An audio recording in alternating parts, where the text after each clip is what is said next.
Good morning, everyone. I'm Jannette Lumley, and again, I'm on my journey here today. My journey is about youth empowerment, youth engagement. Season's greetings. So I'm here today with Eddy Martinez at a facility downtown Toronto.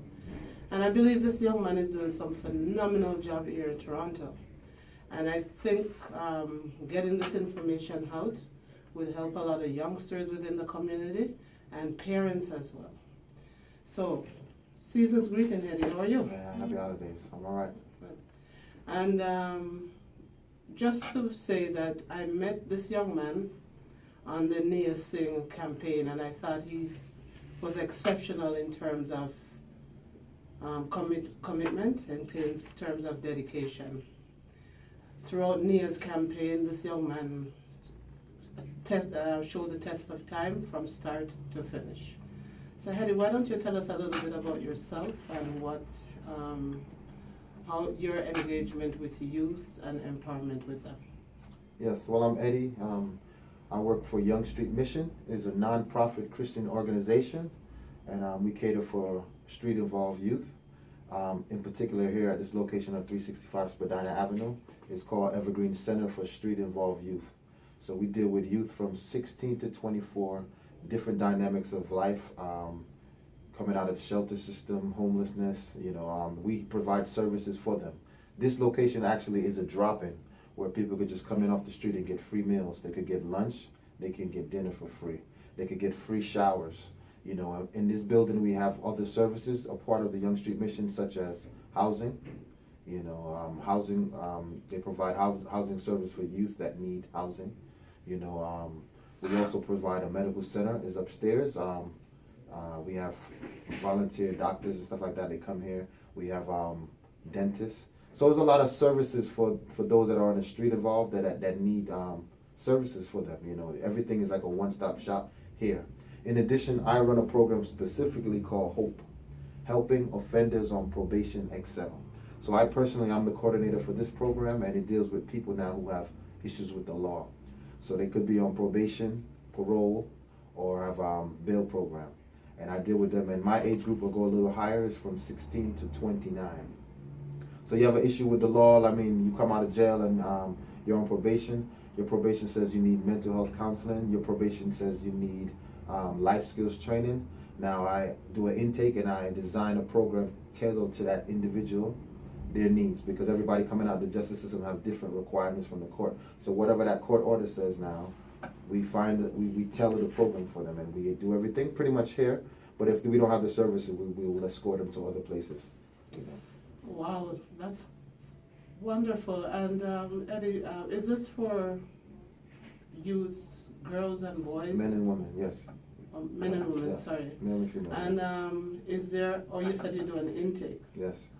How long does the intake? The intake is a few minutes. Either the probation officers refer them to me, or social services refer them, or somebody off the street heard about the program and they say, or their friend, because some guys that I'm working with, they refer their friend and they'll come in and say, hey, I want to join this program, and I will intake. They come in, I just see what their situation is. So we talk their criminal, what was their crime, are they going to court now, or they have new charges, or how long is the probation. So I'll do a basic information take from them, and then now I will require them to bring a copy of their probation order. So now I could tailor the program to respond to that situation. You know what I mean? So that's pretty much it. Is there integration for them, like to integrate them back into? Yeah, that's what. So that's what the whole program is now, a reintegration program. We try to, when people come out of jail and on parole or prison parole and jail probation, we come up with a plan to help them get back into society.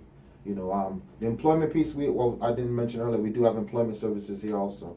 But with them now is a little bit more difficult because this is criminal record. Right. Now this is open to the public, so other people could just come in and get their little things going for them. But these now, so we're working very closely with employment to find now stakeholders that can give us opportunity, give people with criminal record opportunity. We do have a job fair that happens once a year, but we're working on having it more than that, because once a year can't satisfy that.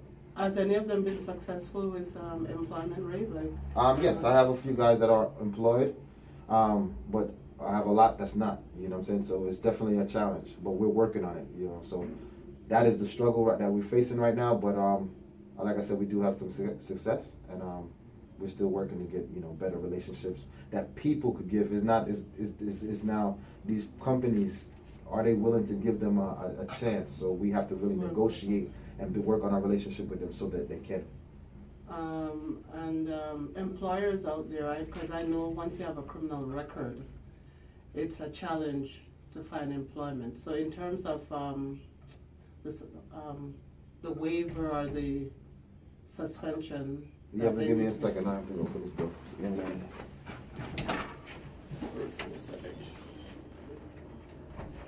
A lot of these guys are good youth. They just have misguided and stuff like that. So they need somebody to say, hey, we'll give them a second chance. And that's what Hope is about. Yes, okay. And in terms of the younger ones, because you said you started at 16. Yes. Are parents involved? I connect with parents. That's what I do. So parents sometimes are not involved because a lot of these youth are in shelters. So they're not really close or connected with their parents based on the lifestyle or whatever, being kicked out or whatever, homeless. But me personally, I contact parents if they're around, and I get the parents involved. You know, some parents give up on their child because they can't deal with the continuous crime and stuff like that. And you know, but I connect with parents because I see it as a strong. Once you got parents involved, your relationship is better. Yeah. You know, yes. And these youths, because for me, I'm so much for youth empowerment, so much for youth engagement. So, say for example, somebody like myself or others who are willing to work with you, like a referral, would you be able to take outsiders to assist or to refer them to the center? I can, but it depends. This is, you know, we have pretty much a lot of people want to participate, but we got to go through and make sure everybody's like fit. It's not just because a person want to have a good desire to help, which is good. We would love for everybody to help, but you know, you got to be careful because we want to say that everybody's good and nice people, but a lot of these youth are still bad in the criminal mind frame. So, you know, we wouldn't want to put anybody in a situation where there could be any violence or miscommunication or misunderstanding. So we have to pair up people kind of strategically, you know what I mean? But we're open. We definitely love help and volunteer, but at the moment there's no room for that at the moment. But we love people to help and stuff like that. Like I said, I have a student placement. I have 2 at the moment, and another young lady's coming in to volunteer.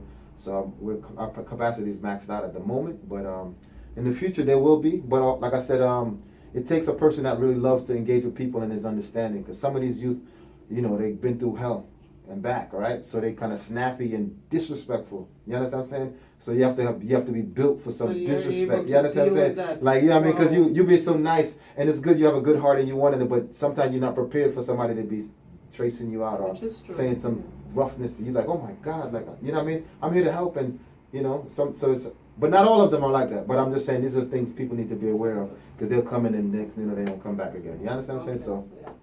And I guess this is more like a positive surrounding for them. Right. Right? To get them back on track. Yes, yeah. Yes. So this is great, and because I know you're busy, you know, because you have very busy here. So yes. I'm going to say thank you so much for this occasion. Yes. This will now help me to go on my website because I'm currently in the process of construction the website. Yes. So this will be on there to help just for others to know in the community what resources are there. Right. There is hope out there. That's what I want to say. There's help. Yes. You know, we're there because what happened is some people come out of jail and there's nobody there to usher them back in the community. That's the point. That's our goal, to be there. You know what I'm saying? With the knuckleheads or the good ones. You understand what I'm saying? We're not discriminating. We want to help. So sometimes it may take longer for the hard heads, but we're there for them also. We're about love, we're about peace and unity and rebuilding. So we have to show them, we have to give them that hope. Because some of them become callous based off of their life and upbringing. So we have to show mercy to that and say, okay, they're kind of rough, but we're going to work with them. You understand? So we just I have to let that be known that we're not, discriminative to each type of people. We want everybody. How can someone contact you if they need to get into your program. Right. So my email is hope@ysm.ca. So you could just shoot me an email, or you could just check me out on Instagram at the Dying Thief. The Dying Thief, you know, Which IG. is what I Yeah. have So an yes, email. a lot of people contact me, mothers and everybody contact me through that. So No, this is I do use that. excellent program you're Right. doing. I appreciate it. Yes, Just- and one other thing I should let the people know is that this young man is very talented as well. He's a rapper, and I seen him perform at Nia's event back in October, and I was amazed. Right, so he's multi-talented as well, and so until such time.